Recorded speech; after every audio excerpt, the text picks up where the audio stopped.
as people begin to open their heart, can that chemical begin to elevate? 4 days, 50% change in the 120 people. Their IgA levels went up 50% in 4 days. Wow. That's your body's immune system is now upregulating genes that are making proteins and immunoglobulins and antibodies that you don't need a flu shot. In other words, your inner state is greater than your outer world. So then, just by doing that, we now know that your immune system is going to get stronger. By the same means, take 120 people or 50 people and measure 7,500 gene regulations. Okay? In 4 days, 2 genes that suppress cancer growth and tumors are activated and upregulated. The genes that stimulate stem cells to go to damaged tissues and repair them, upregulated. The gene for oxidative balance is upregulated. Anti-cancer, anti-aging, anti-heart disease, anti-stroke, anti-neurodegenerative, anti-inflammatory, antimicrobial. Just your body's naturally doing this. The gene for neurogenesis, the growth of new neurons in response to novel experiences and learning. This is 4 days. The gene switches on. The gene for more balance in the pituitary and the pancreas. The gene for the microtubules of the cells, the little fibers that respond to energy and frequency. So in 4 days, we now know that you can change your genetic destiny if you just practice the inner work. We have research to show that 60 days of meditation, 5 days a week, will lengthen your life. The telomeres, the little shoestrings on the end of your DNA, get longer. That means your biological age is changing.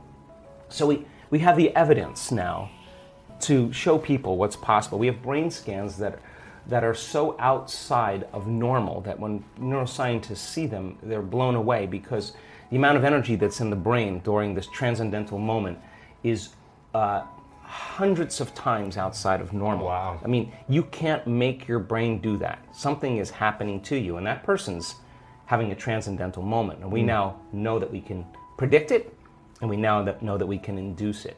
So then there's the evidence there.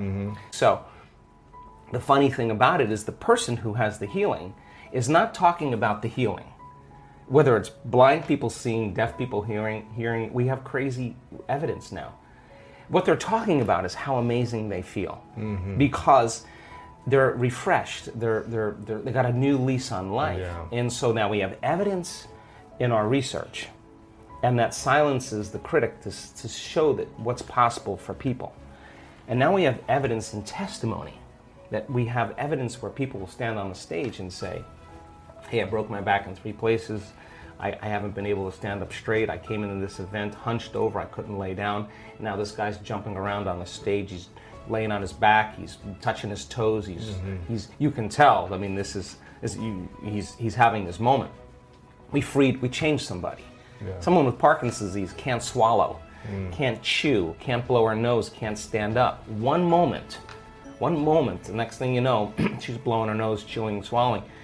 We changed her body, we changed her life, and we changed her future. And she doesn't look like a movie star, and she doesn't look like she's a vegetarian, and she doesn't look like she's buffed. She just looks like a normal person. Now the person in the audience who's watching that and looking at this person and seeing that they're no different than them, it just starts to cause them to think, if someone else can do it, I can do it. So you see the person with the stage 4 cancer that got the voodoo curse that they have 3 months to live.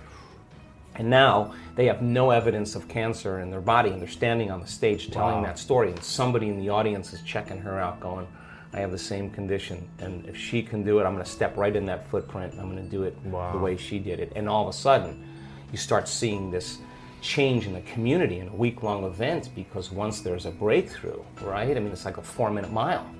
It's in the field, you know? But it's not only in the field, you're seeing evidence in 3-dimensional reality, and evidence is the loudest voice right now. And so people don't want to see talking heads. Anybody can see it on the internet. Information is readily available. What they want to see is evidence. And so when you have evidence in the scientific realm, and then you have evidence in a community of people, and you're not doing anything that's so extreme that excludes anybody. It's inclusive, and we're using science as the contemporary language of mysticism. It is science that's going to demystify the mystical. If I talk tradition, culture, religion, any of those things, spiritual principles, people are going to shut off. You're going to divide an audience. But science creates community. Right. So by building a scientific model, I don't subscribe to any type of meditation, because I look at the evidence of what we've gathered in, let's see, by applying this formula, to what extent can we prove to human beings how powerful they really are? And I think that has become something that has mystified me, because when I see blind people seeing in our workshops, I have to tell you that I'm more surprised than anybody. I'm standing up there shaking my head, and we have great evidence. This, one woman was, she's a nurse, and one day she just wakes up and she's got a blind spot in her eye. She can't see in the lower left-hand quadrant of both eyes, 6 o'clock to 9 o'clock. Wow. She's a nurse. She goes to see her colleagues. They do a scan, stroke on the optic nerve. Wow. And now she's legally blind. She can't drive her car. She runs her own company. She can't run her company. She can't type. She can't use the computer. She's compromised in a big way. Now with a stroke, you have 2 weeks really. That's the window. And if nerve cells are going to come back online, it's going to be those first 2 weeks. Wow. If they don't come back, the prognosis is live with it. Whether you have paralysis or whatever, that if a stroke causes brain damage in usually 2 to 3 weeks, you don't see much change. So they gave her the prognosis. You have to learn to accommodate and live with it. And so she wasn't satisfied with that answer, and she goes to one of her dear friends who's a physician, and the physician says, go check out the Dispenza guy. And she says, why don't you come with me? So they come to our event in Brighton in the UK was together. this within the 2 weeks, or was this later, do you know? Oh no, this is a year later. Wow. This is a year later. And so it's supposed to be irreversible at that point. And so she comes to the event, and then she comes to the event for 2 reasons. Listen to this, to learn how to live with her handicap. That's the extent of what's possible And have in her more mind. peace. And, yeah. And then create a nonprofit to help people. Those were her 2 things. So somewhere in the middle of the event, it occurs to her that she could actually possibly heal her eyes. So she goes for it. She lays down after one of the meditations we lay down at the end, and all of a sudden, like in her head, she starts feeling this heat and this crackling sensation. Now, you have one of 2 options when something like this happens. You get scared. You get run scared. Away. It's the unknown. You contract, and your brain goes into high beta, and you disconnect. Something's wrong. I'm hurting something. Yeah, I'm having another stroke, whatever. Or you surrender and relax into it. Yeah, you go in. Yeah. And she let go, and she had the most incredible experience. She laid there for the longest time, opened her eyes, and she said it was like the lights came back on. She said, I could see completely. We sent her for a scan. The Monday morning after that week-long event, the scan that had the left lower quadrant on both eyes from 6 o'clock to 9 o'clock was black. The post-scan, there isn't one black spot anywhere on her eyes. Because she'd already done a scan a year prior. Yeah. She had the scan. So we'll give you the evidence, but that is not natural. Wow. That's not normal. But how do you explain that in conventional science? I mean, the truth is that we have incredibly powerful innate qualities for regeneration and healing once you hit that button. So then she stands in the audience and gives her testimony. Other people are going to begin to realize that they can heal from a stroke, and that's exactly what's happening. In other words, I can tell you without a doubt that if you're analyzing your life right now within some disturbing emotion, that 100% of the time you're going to make your brain worse. If you think about your life, if you're stuck in an emotion, like you're frustrated, you're angry, you're fearful, resentful, and you're thinking within that emotional state. In other words, you can't think greater than how you feel.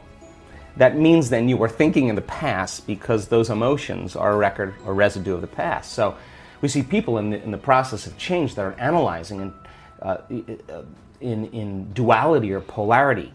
That kind of drives the brain into higher states of arousal and further away from true change.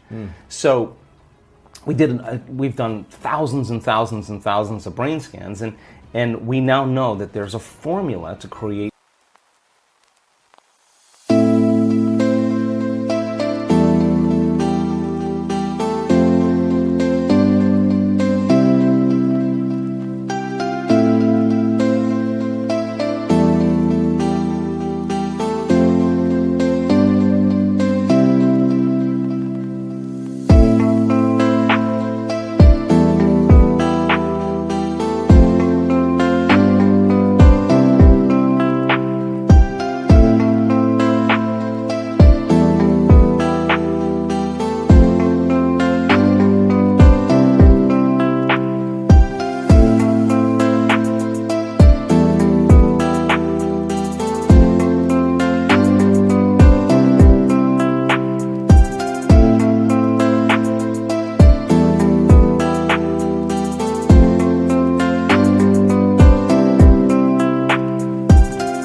greater brain coherence, greater brain efficiency to make your brain work better. And when your brain works better, you work better. At the same time, it requires a clear intention and an elevated emotion to begin to change your energy and to change your life. And nobody changes until they change their energy, right? So then how do you get a person out of resentment, frustration into joy and freedom why would they feel grateful or joyful or free if the experience hasn't happened? So most people are spending the majority of their life waiting for something out there to take away their emptiness or pain or the resentment in here. Well, if they're waiting their whole life in separation or lack, then and we create reality, then the lack is driving certain thoughts, which is creating more separation and more lack. So teaching people then to begin to condition their body emotionally before the evidence takes place in their life is breaking a significant habit, right? Yes. So instead of living by cause and effect, now we're beginning to cause and effect. So the moment you start feeling whole and grateful, we now know your healing will begin at that moment. Yes. The moment you start feeling worthy and abundant, your wealth is coming. You're generating a certain amount of energy, a certain amount of wealth. Let's stop telling the story of your past and let's start telling the story of your future. And people who aren't defined by a vision of the future, for the most part, are left with memories of the past. Your brain is a record of the past. It's an artifact of everything you've learned and experienced in this moment. So most people wake up in the morning and they start thinking about their problems. Yeah. And those problems are memories that are tattooed in the brain that are associated to certain people and things at certain times and places. So the moment the person wakes up, clean slate, they start thinking about the problems they're thinking in the past. If you believe your thoughts have something to do with your destiny, well, there's a possibility that your past is going to be your future. Every one of those problems has an emotion associated with it.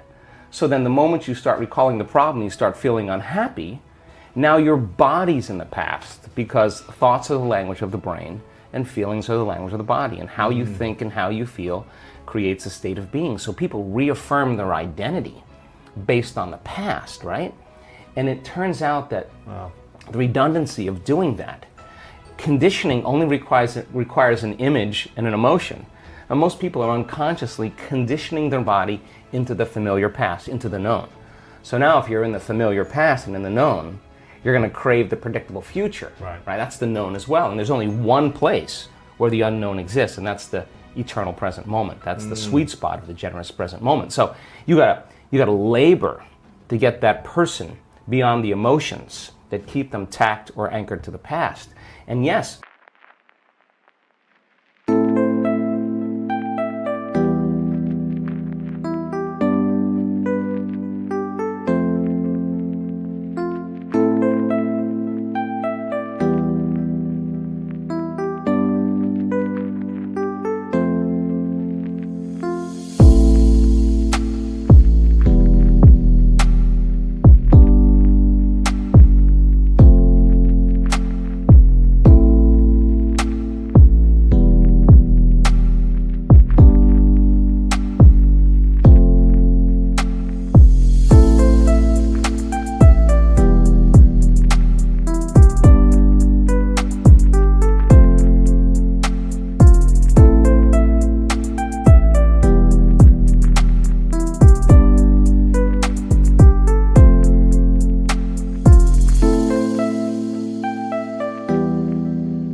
It takes an effort to do that, but if you keep working with the formula, you'll reach that elegant moment where there's a liberation of energy.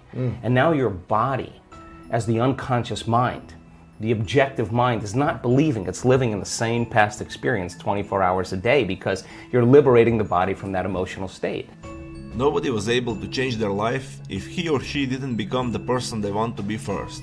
It's not so hard to be healthy or wealthy right now. You can do it. We all can. And when you do it consciously, in the present moment, totally focused, you can accomplish anything. Joe Dispenza mentioned only some of the many people that were able to change their lives. So the question is, what is your desire? And why did you think you can't do it until now? If someone can do it, you can do it also. If your wish is to be happy, you need to be happy right now. There is no other time to be happy. You can't escape from the present moment. You're living in infinity, in a place where time doesn't exist. Embrace it. Use it. So do you agree with Joe Dispenza? Do you feel more powerful than before watching this? I'm very curious. Leave me your thoughts in the comment section. I hope this helped you to understand that you're a powerful creator. If you like this video and you want to see more videos like this, subscribe and don't miss them. Hit the bell button and you'll be notified when new video arrives. Have a great day.